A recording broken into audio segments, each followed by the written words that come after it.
ओम शांति। 4 दिसंबर 2024। मीठे प्यारे बाबा के आज के मीठे मधुर महावाक्य। आज की मुरली के कुछ विशेष पॉइंट्स। आज बाबा हमें समझाते कि हम बच्चों को सदा यह बुद्धि में रखना है कि हम आत्माओं में 5000 वर्ष की एक्टिविटी का रिकॉर्ड भरा हुआ है जो कभी बदलता नहीं है। और अब संगम युग में हम बच्चे एक बाप की याद से पावन बनते हैं। यह हमारा हीरे तुल्य जन्म अविनाशी कमाई जमा करने का है। इसमें हमें एक बाप से ही सच्चा प्यार करना है और उसी के संग में रहना है। हम ब्राह्मण बच्चों को बाप दादा का दिल तख्त मिला है, इसलिए सदा प्रसन्नचित्त और बेफिक्र रहना है। तो चलिए सुनते हैं आज की बाबा की मीठी प्यारी मुरली। ओम शांति। बाबा कहते, मीठे बच्चे, सारा मदार याद पर है। याद से ही तुम मीठे बन जाएंगे। इस याद में ही माया की युद्ध चलती है। प्रश्न, इस ड्रामा में कौन सा राज बहुत विचार करने योग्य है जिसे तुम बच्चे ही जानते हो? उत्तर, तुम जानते हो कि ड्रामा में एक पार्ट 2 बार बज न सके। सारी दुनिया में जो भी पार्ट बजता है वह 1-2 से नया। तुम विचार करते हो कि सतयुग से लेकर अब तक कैसे दिन बदल जाते हैं। सारी एक्टिविटी बदल जाती है। आत्मा में 5000 वर्ष की एक्टिविटी का रिकॉर्ड भरा हुआ है जो कभी बदल नहीं सकता। यह छोटी सी बात तुम बच्चों के सिवाय और किसी की बुद्धि में नहीं आ सकती। ओम शांति।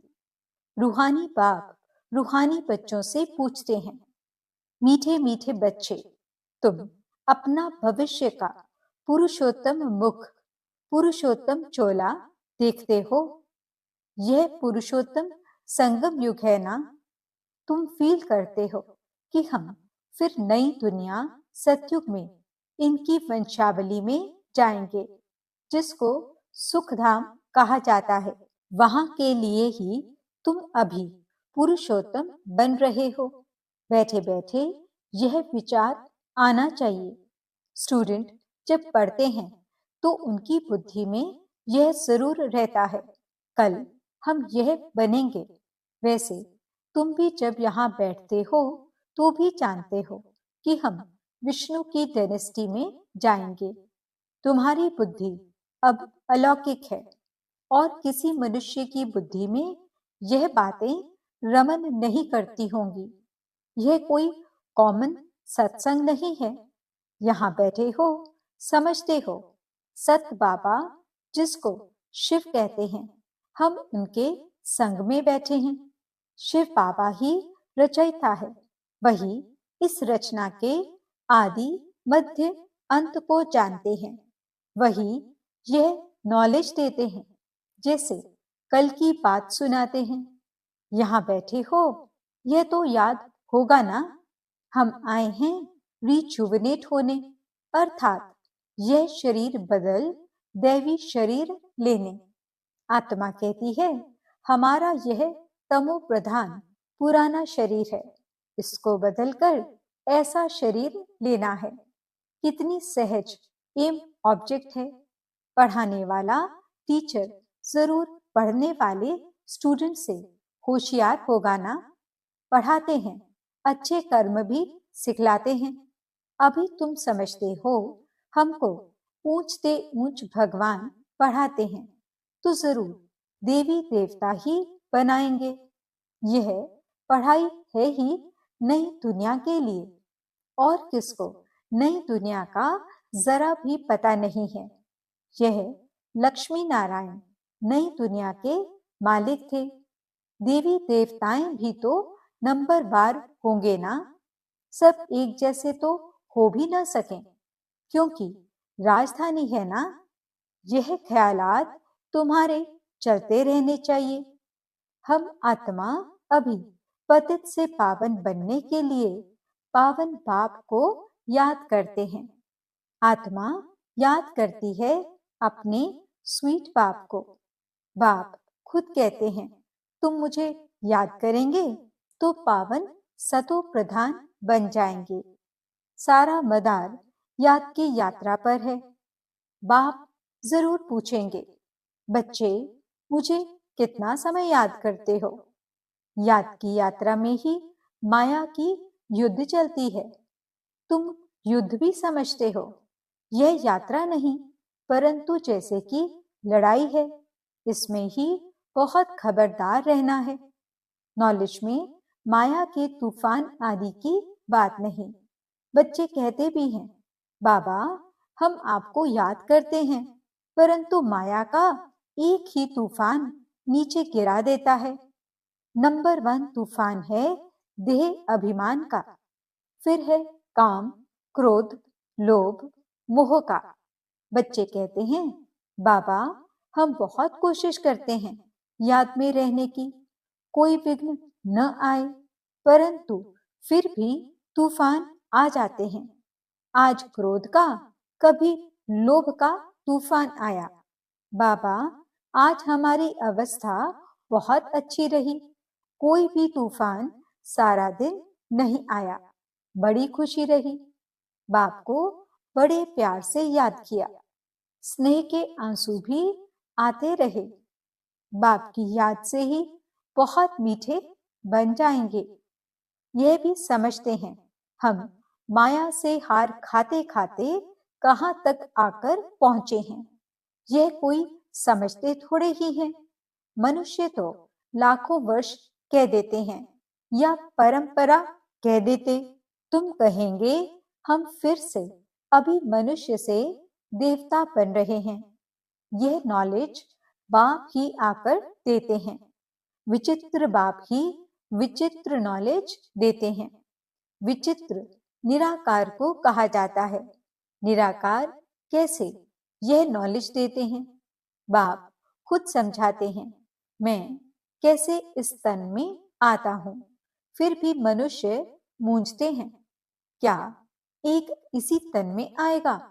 परंतु ड्रामा में यही तन निमित्त बनता है, जरा भी चेंज हो नहीं सकती।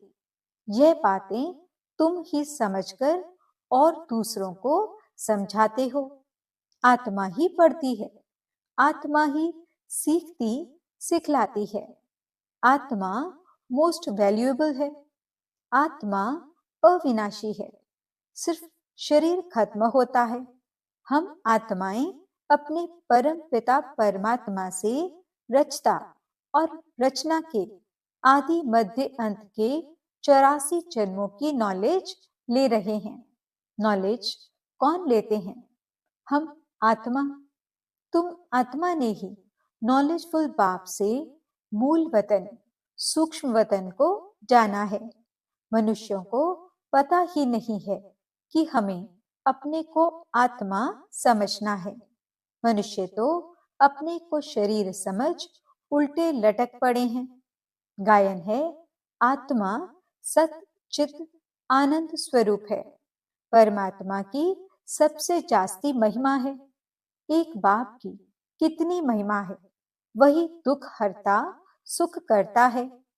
मच्छर आदि की तो इतनी महिमा नहीं करेंगे कि वह दुख हरता सुख करता ज्ञान का सागर है। नहीं, यह है बाप की महिमा। तुम बच्चे भी मास्टर दुख हरता सुख करता हो। तुम बच्चों को भी यह नॉलेज नहीं थी। जैसे बेबी बुद्धि थे। बच्चे में नॉलेज नहीं होती और कोई अवगुण भी नहीं होता है, इसलिए उसे महात्मा कहा जाता है, क्योंकि पवित्र है।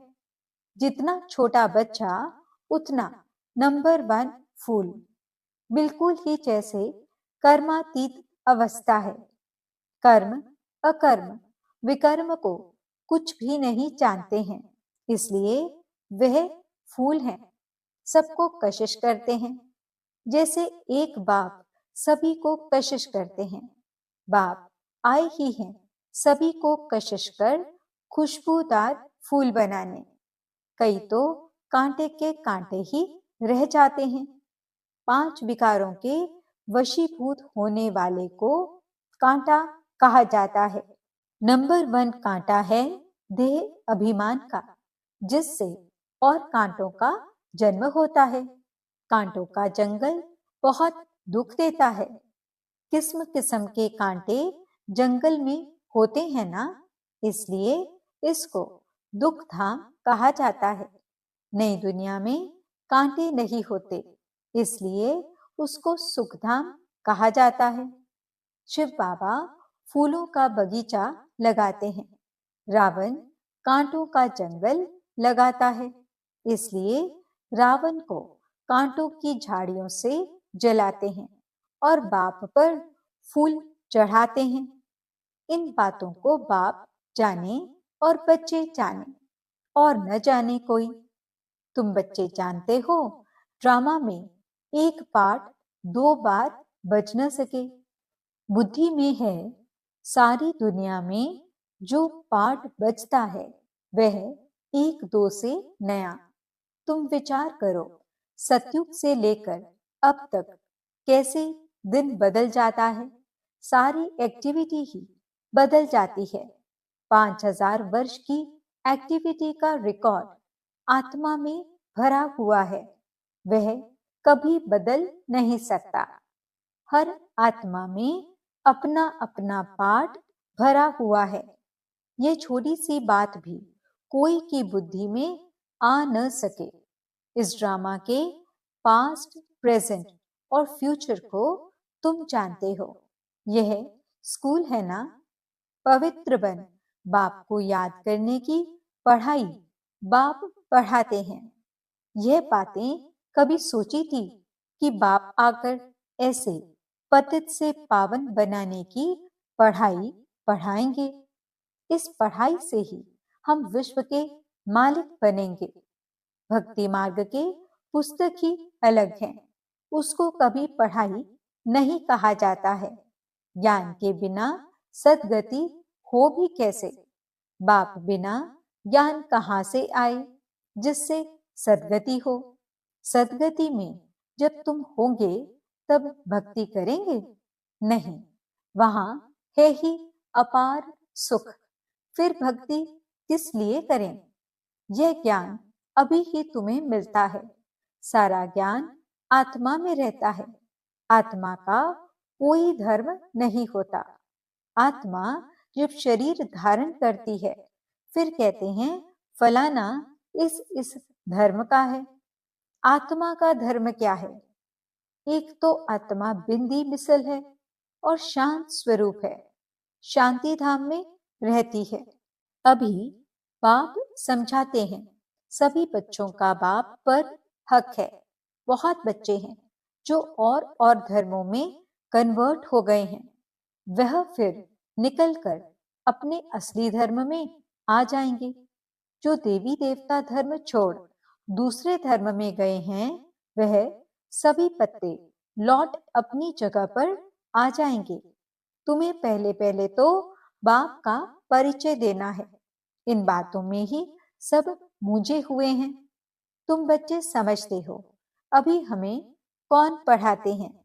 बेहद का बाप श्री कृष्ण तो देहधारी है। इनको यानी ब्रह्मा बाबा को भी दादा कहेंगे। तुम सब भाई भाई होना, फिर है मर्तबे के ऊपर। भाई का शरीर कैसा है, बहन का शरीर कैसा है। आत्मा तो एक छोटा सितारा है। इतनी सारी नॉलेज एक छोटे से सितारे में है। सितारा शरीर के बगैर बात भी नहीं कर सकता। सितारे को पाठ बजाने के लिए इतने ढेर ऑर्गन्स मिले हुए हैं। तुम सितारों की दुनिया ही अलग है। आत्मा यहाँ आकर फिर शरीर धारण करती है। शरीर छोटा बड़ा होता है। आत्मा ही अपने बाप को याद करती है। वह भी जब तक शरीर में है। घर में आत्मा बाप को याद करेगी? नहीं, वहां कुछ भी मालूम नहीं पड़ता हम कहाँ हैं। आत्मा और परमात्मा दोनों जब शरीर में हैं, तब आत्माओं और परमात्मा का मेला कहा जाता है। गायन भी है, आत्मा और परमात्मा अलग रहे बहुकाल। कितना समय अलग रहे? याद आता है कितना समय अलग रहे? सेकंड सेकंड पास होते 5000 वर्ष बीत गए। फिर 1 नंबर से शुरू करना है। एक्यूरेट हिसाब है। अभी तुमसे कोई पूछे इसने कब जन्म लिया था, तो तुम एक्यूरेट बता सकते हो। श्री कृष्ण ही पहले नंबर में जन्म लेता है। शिव का तो कुछ भी मिनट सेकंड नहीं निकाल सकते। श्री कृष्ण के लिए तिथि तारीख मिनट सेकंड निकाल सकते हो। मनुष्यों की घड़ी में फर्क पड़ सकता है। शिव बाबा के अवतरण में तो बिल्कुल फर्क नहीं पड़ सकता। पता ही नहीं पड़ता कब आया। ऐसे भी नहीं साक्षात्कार हुआ तब आया। नहीं, अंदाज लगा सकते हैं। मिनट सेकंड का हिसाब नहीं बता सकते। उनका अवतरण भी अलौकिक है। वह आते ही हैं बेहद की रात के समय। बाकी और भी जो अवतरण आदि होते हैं, उनका पता पड़ता है। आत्मा शरीर में प्रवेश करती है, छोटा चोला पहनती है, फिर धीरे धीरे बड़ा होता है। शरीर के साथ आत्मा बाहर आती है। इन सभी बातों को विचार सागर मंथन कर फिर औरों को समझाना होता है। कितने ढेर मनुष्य हैं, एक न मिले दूसरे से। कितना बड़ा मांडवा है, जैसे बड़ा हॉल है जिसमें बेहद का नाटक चलता है। तुम बच्चे यहाँ आते हो नर से नारायण बनने के लिए। बाप जो नई सृष्टि रचते हैं, उसमें ऊंच पद लेने के लिए। बाकी ये जो पुरानी दुनिया है, वह तो विनाश होनी है। बाबा द्वारा नई दुनिया की स्थापना हो रही है। बाबा को फिर पालना भी करनी है। जरूर जब यह शरीर छोड़े तब फिर सत्युग में नया शरीर लेकर पालना करे। उसके पहले इस पुरानी दुनिया का विनाश भी होना है। भंभोर को आग लगेगी, पीछे यह भारत ही रहेगा, बाकी तो खल्लास हो जाएंगे। भारत में भी थोड़े बचेंगे। तुम अब मेहनत कर रहे हो कि विनाश के बाद फिर सजाएं न खाएं।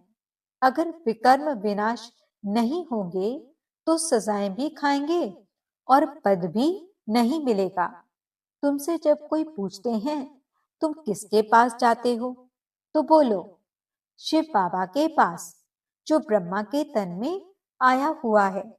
यह ब्रह्मा कोई शिव नहीं है। जितना बाप को जानेंगे तो बाप के साथ प्यार भी रहेगा।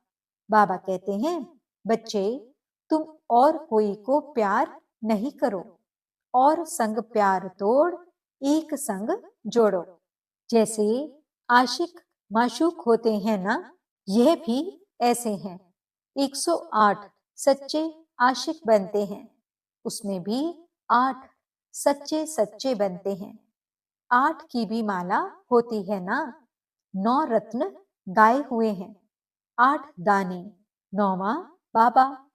मुख्य है 8 देवताएं, फिर 16,108 शहजादे शहजादियों का कुटुंब बनता है त्रेता अंत तक। बाबा तो हथेली पर बहिष्ट दिखलाते हैं। तुम बच्चों को नशा है कि हम तो सृष्टि के मालिक बनते हैं। बाबा से ऐसा सौदा करना है। कहते हैं कोई बिरला व्यापारी यह सौदा करे। ऐसे कोई व्यापारी थोड़े ही हैं। तो बच्चे ऐसे उमंग में रहो। हम जाते हैं बाबा के पास।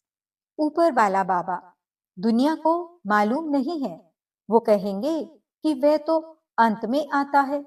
अब वही कलयुग का अंत है, वही गीता महाभारत का समय है, वही यादव जो मूसल निकाल रहे हैं, वही कौरवों का राज्य, और वही तुम पांडव खड़े हो। तुम बच्चे अभी घर बैठे अपनी कमाई कर रहे हो। भगवान घर बैठे आया हुआ है, इसलिए बाबा कहते हैं कि अपनी कमाई कर लो। यही हीरे जैसा जन्म अमोलक गाया हुआ है। अब इसको कौड़ी बदले खोना नहीं है। अब तुम इस सारी दुनिया को राम राज्य बनाते हो। तुमको शिव से शक्ति मिल रही है। बाकी आजकल कईयों की अकाले मृत्यु भी हो जाती है। बाबा बुद्धि का ताला खोलता है और माया बुद्धि का ताला बंद कर देती है। अब तुम माताओं को ही ज्ञान का कलश मिला हुआ है। अबलाओं को बल देने वाला वह है। यही ज्ञान अमृत है। शास्त्रों के ज्ञान को कोई अमृत नहीं कहा जाता है। अच्छा, मीठे मीठे सिकिलदे बच्चों प्रति माता पिता बाप दादा का याद प्यार और गुड मॉर्निंग। रूहानी बाप की रूहानी बच्चों को नमस्ते। हम रूहानी बच्चों की रूहानी बाप दादा को दिल व जान सिख व प्रेम से नमस्ते नमस्ते नमस्ते जी। गुड मॉर्निंग बाबा। शुक्रिया बाबा। धारणा के लिए मुख्य सार। पहला पॉइंट, एक बाप की कशिश में रहकर खुशबूदार फूल बनना है। अपने स्वीट बाप को याद कर देह अभिमान के कांटे को जला देना है। दूसरा पॉइंट, इस हीरे तुल्य जन्म में अविनाशी कमाई जमा करनी है। कौड़ियों के बदले इसे गंवाना नहीं है। एक बाप से सच्चा प्यार करना है। एक के संग में रहना है। वरदान, ब्राह्मण जीवन में सदा खुशी की खुराक खाने और बांटने वाले खुश नसीब भव। इस दुनिया में आप ब्राह्मणों जैसा खुश नसीब कोई हो नहीं सकता, क्योंकि इस जीवन में ही आप सबको बाप दादा का दिल तख्त मिलता है। सदा खुशी की खुराक खाते हो और खुशी बांटते हो। इस समय बेफिक्र बादशाह हो। ऐसी बेफिक्र जीवन सारे कल्प में और किसी भी युग में नहीं है। सतयुग में बेफिक्र होंगे, लेकिन वहां ज्ञान नहीं होगा। अभी आपको ज्ञान है, इसलिए दिल से निकलता है, मेरे जैसा खुश नसीब कोई नहीं। स्लोगन, संगम युग के स्वराज्य अधिकारी ही भविष्य के विश्व राज्य अधिकारी बनते हैं। ओम शांति। आज के अव्यक्त इशारे।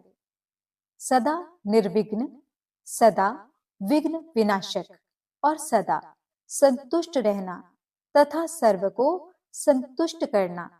सेवाधारियों को यही सर्टिफिकेट सदा लेते रहना है। यह सर्टिफिकेट लेना अर्थात तख्त नशीन होना।